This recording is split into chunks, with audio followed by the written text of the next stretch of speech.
From a young age, Claude mastered Latin, Greek, and Hebrew, excelling in multiple disciplines.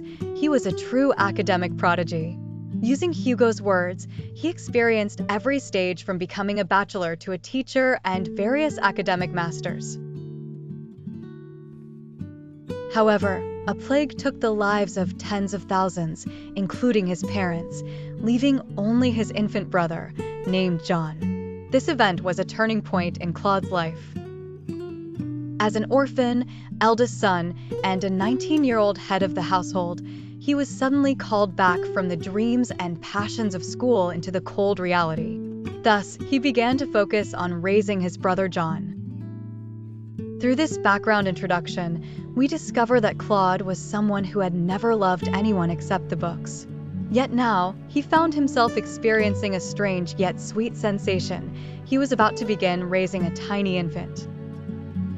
This parentless little brother, this child who suddenly dropped into his arms from the heavens, transformed Claude into a new person. It made him realize that beyond the theories of theology and the epics of Homer, there were other things in the world. This parentless little brother, this child who suddenly dropped into his arms from the heavens, transformed Claude into a new person. It made him realize that beyond the theories of theology and the epics of Homer, there were other things in the world. Claude experienced this feeling firsthand. He treated his little brother John with infinite tenderness, feeling the weight of a significant responsibility that made life more serious. Thus, he became even more dedicated to his religious duties. By the age of 20, he obtained special permission from the Roman Curia and became a priest at the Notre Dame Cathedral in Paris. One Easter Sunday, as Claude passed by the cathedral, he discovered an abandoned infant on a carved wooden pallet, wrapped in a sack, only revealing a hideous head with a tuft of red hair.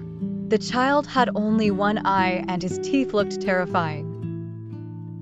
Who is this? We all know this poor little fellow was Quasimodo, rejected from birth by his parents and left there. When Claude saw the unfortunate little thing, that miserable condition, that deformity, and the abandonment on the cold ground, he thought at once that if he himself had perished in the plague, the same sad fate would have befallen his brother, little John, left on such a wooden couch, with no one to care for him. Therefore, Claude suddenly felt a deep compassion. You see, emotions unfold in such ways. He took Quasimodo away with him, and thus, Quasimodo became Claude's adopted son. By the way, Claude gave this adopted son the name Quasimodo. What does it mean? The meaning is the first Sunday after Easter. Yes, this is a completely factual statement. Quasimodo grew up by his adoptive father's side within the Notre Dame Cathedral in Paris and eventually became the bell ringer of this church. Hugo writes in his book, as time went by, a certain intimacy linked the bell ringer to the church. Origin unknown and hideous in appearance, these twin disasters had long isolated Quasimodo from the world. Since childhood, he had been imprisoned within unbreakable dual bonds. This unfortunate man, sheltered by his religious bulwarks, had grown accustomed to seeing nothing outside. As he matured and grew, Notre Dame was his shell, his nest, his home, his homeland, AMD his universe. Between this being and this building, there surely existed some mysterious, superhuman harmony. From a young age, he hunched his back and stretched his neck in the dark corners of those arches, crawling about without anyone knowing what he was thinking. With his human face and bestial limbs, he seemed to have grown up as a reptile in those dark, damp places. Later, when he mechanically grabbed the ropes on the bell tower for the first time and swung the bell to ring, to his adoptive father Claude, it seemed like a child speaking aloud for the first time. And so, Quasimodo found his place and sense of existence within the church. He hardly ever stepped outside the cathedral. He wasn't just a resident here, he was an inseparable part of the church. He explored and climbed every corner of Notre Dame, familiarizing himself with every protrusion of the building. People often saw him climbing outside the two bell towers, much like a gecko on a steep wall. Of course, Quasimodo's deep attachment to Notre Dame Cathedral stemmed largely from his extremely strange appearance. This caused him to endure disdain, mockery, aversion, and unwarranted curses from people. Consequently, he preferred the company of the cathedral's statues and spoke to them instead of people. Additionally, as a form of self-protection, he became quite ferocious, displaying a gentler side only when faced with the bells. He gave names to each of the 15 bells in Notre Dame, such as Marie, Jacqueline, and others, gently caressing them and speaking to them. Quasimodo's greatest joy was the moment he rang these bells. Hugo vividly describes it. The grand concert began, and the entire bell tower trembled. Wood shelf, lead plates, and stones all roared simultaneously. Quasimodo, joyful, frothed at the mouth as he paced back and forth, shaking from head to toe like the bell tower itself. The great bell opened up, crazily swung its enormous bronze throat left and right across the tower, unleashing a tempestuous peal.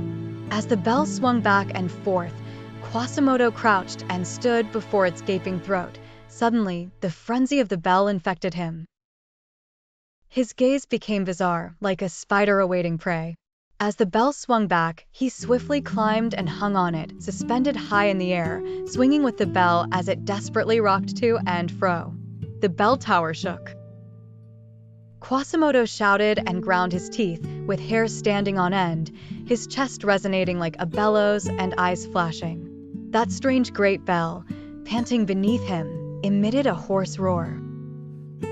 Thus, it was no longer the bell of Notre Dame or Quasimodo, but a dream, a whirlwind, a storm, a faint above the clamor. This passage from the novel exemplifies the characteristic language of the period, dense and sprawling like the magnificent walls of Notre Dame Cathedral, showcasing Hugo's exceptional talent. Now that we've met the priest and the bell ringer, let's turn to another key character, Esmeralda. She is a beauty, and in the novel, she makes her entrance at the place to grieve. Let's view Esmeralda through the eyes of the down-and-out poet Gringoire. She wasn't tall, but her graceful figure made her seem taller than she was. Her hair, slightly brown, must have glistened beautifully like that of Roman and Andalusian women in the sunlight. She danced and twirled on an old Persian carpet casually laid out at her feet. Every time she spun around, every time her radiant figure passed by, her dark eyes would flash towards you. She would raise a small bass drum high above her petite head with her strong, rounded arms. To the beat of the drum, she danced, slender and lively like a wasp.